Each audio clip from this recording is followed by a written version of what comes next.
દર છઠ્ઠા દિવસે અમે એક સંસ્થાનું ઉદ્ઘાટન કરીએ છીએ. 70 થી 80 projects. It is the largest સાડી 19 લાખ ઘનફૂટ કાર્વ્ડ સ્ટોનનું બને 100 એકર ઉપર 150 એકર ઉપર. તમને એમ કદાચ આશ્ચર્ય લાગશે કે આ કાર્યક્રમમાં તમે એક બિઝનેસમેન છો, અમે એક સંત છીએ, તો સાથે કેવી રીતે આવ્યા? તો દેશને વિકસિત બનાવવો એ તમારી જવાબદારી છે, દેશને વિશ્વગુરુ બનાવવો એ અમારી જવાબદારી છે. એટલે that is why we need this combination that we have today. તમે ને અમે એટલે ભેગા આવ્યા છીએ. તમારી જવાબદારી છે દેશને વિકસિત બનાવવાની અને અમારી જવાબદારી છે દેશને વિશ્વગુરુ બનાવવાની. that is why we have come together. અને જ્યારે બિલ્ડિંગ અને કન્સ્ટ્રક્શન સંબંધી આ ઇન્ડસ્ટ્રીની આ કાર્યક્રમ, આ અવોર્ડ સેરેમની, હું જે સંસ્થામાંથી આવું છું એ BAPS સ્વામિનારાયણ સંસ્થા. તમે બધા ગાંધીનગર અને દિલ્હી અક્ષરધામમાં ગયા હશો. Just raise your hands. બધા એ સંસ્થામાંથી હું આવું છું. We are one of the largest organisations of the world. અમે BAPS સંસ્થાના બેનર નીચે 1800, I'm repeating the word, the number, 1800 hospitals, hostels, schools, colleges, community centers, સંસ્કાર કેન્દ્ર, મંદિર અને અક્ષરધામ ચલાવીએ છીએ. અત્યારે BAPS સંસ્થામાં when I'm talking to you, દર છઠ્ઠા દિવસે અમે એક સંસ્થાનું ઉદ્ઘાટન કરીએ છીએ. એટલે બાંધકામની દ્રષ્ટિએ પહેલું હું તમને સમજાવું છું. એમ કે દર છઠ્ઠા દિવસે અમારે એક પ્રોજેક્ટનું ઉદ્ઘાટન થાય છે. અત્યારે હું તમારી સાથે વાત કરું છું ત્યારે બાંધકામ સંબંધી અમારા 70 થી 80 પ્રોજેક્ટ્સ દુનિયાના 30 થી 35 દેશોમાં ચાલી રહ્યા છે. તમે જે અક્ષરધામ ગાંધીનગરમાં કે દિલ્હીમાં જોયું છે એ લેવલના પ્રોજેક્ટ 100 એકર ઉપર, 150 એકર ઉપર Surat, Johannesburg South Africa, Sydney in Australia, Melbourne in Australia, San Jose in America, આ બધી જગ્યાએ આ પ્રોજેક્ટ્સ પાઇપલાઇનમાં છે. અને આ બધા પ્રોજેક્ટ્સ તમારા પ્રોજેક્ટ્સની જેમ નહીં કે રેસિડેન્શિયલ અને કમર્શિયલ હોય અને બાંધીને વેચવાના હોય. આ બધા બાંધીને વેચવાના નથી. આ બધી સંસ્થાઓ છે. અને એમાં અમેરિકામાં જે રોબિન્સવિલમાં અક્ષરધામ બન્યું, it is the largest Hindu mandir in the western hemisphere and the second largest Hindu mandir upon planet earth. પૃથ્વી પર સૌથી મોટું વેસ્ટર્ન હેમિસ્ફિયરનું આ મંદિર એ 19.5 એટલે 19.5 લાખ ઘનફૂટ કાર્વ્ડ સ્ટોનનું બનેલું છે.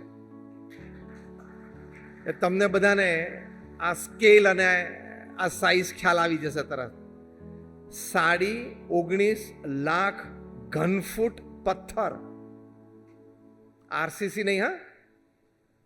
અને એમાં એક પણ જગ્યાએ સ્ટીલનો કટકો વપરાણો નથી.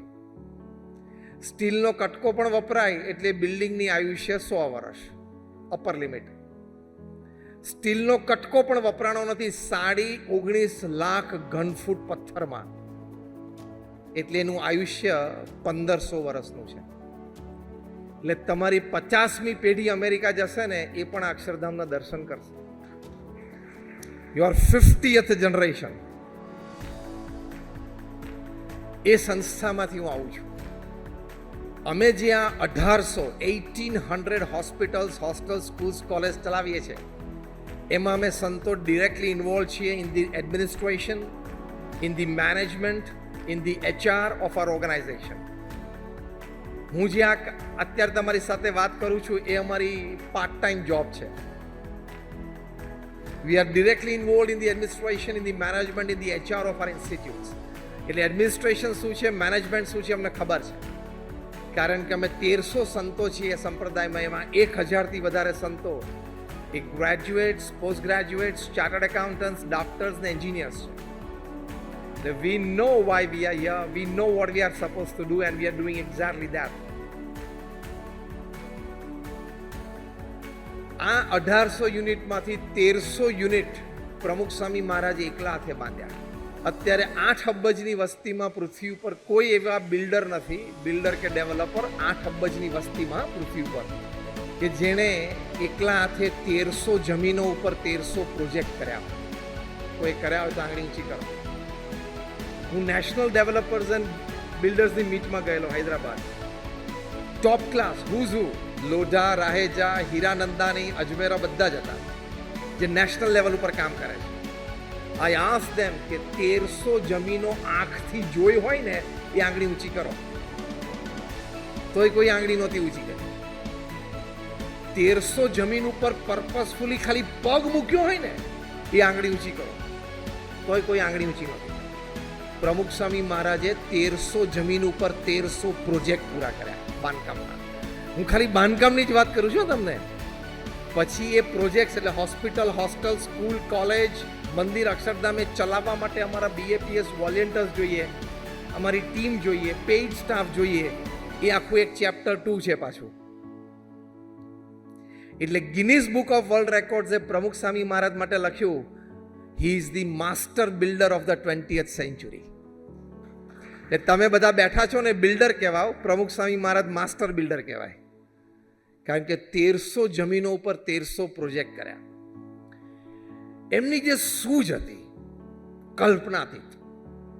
હું તમને એક નાનો પ્રસંગ શેર કરું. વલ્લભ વિદ્યાનગરમાં ત્યાં અમારી અક્ષર પુરુષોત્તમ છાત્રાલય છે. લગભગ 450 વિદ્યાર્થીઓ રહે છે. I am talking of perhaps the year maybe 1991. ત્યાં છાત્રાલયના કેમ્પસમાં પહેલી વખત ટારનો રોડ થયો. પ્રમુખ સ્વામી મહારાજ આ રોડ બન્યો પછી પહેલી વખત ત્યાં છાત્રાલયમાં આવતા હતા. એમની કાર એ રોડ ઉપરથી પહેલી વાર પસાર થતી. ટર્ન થઈને એમનું રેસિડન્સ બિલ્ડિંગ હતું ત્યાં ઊભી રહી. ત્યાં અમારે એક સંત અને અમારા એન્જિનિયર અને અમારા આર્કિટેક્ટ ત્યાં ઊભા હતા અને દરવાજો ખોલીને આમ સ્માઇલ આપી. એટલે પ્રમુખ સ્વામી મહારાજે કહ્યું કે હરખાતા નહીં, ટર્નિંગ પાસે થોડોક ઢાળ છે, ત્યાં ચોમાસામાં પાણી ભરાશે. ડેડ જમીન હોય ને કોન્ટ્રાક્ટરની ભૂલથી થોડોક ઢાળ રહી ગયો હોય, એ કેટલો હોય સામાન્ય, અને એ ઢાળ વખતે તો પ્રમુખ સ્વામી મહારાજને રાઈટ એંગલે ગાડી વળી હતી અને એ ગાડી પાછી મર્સિડીઝ હતી, જાડા ટાયર વાળી. એટલે એ તો એને તો આ સામાન્ય વસ્તુ પકડાય જ નહીં. એ વખતે પાછા પ્રમુખ સ્વામી મહારાજ પત્ર લેખન કરતા હતા. એની પિક્ડ અપ કે અહીંયા ઢાળમાં પાણી ભરાશે.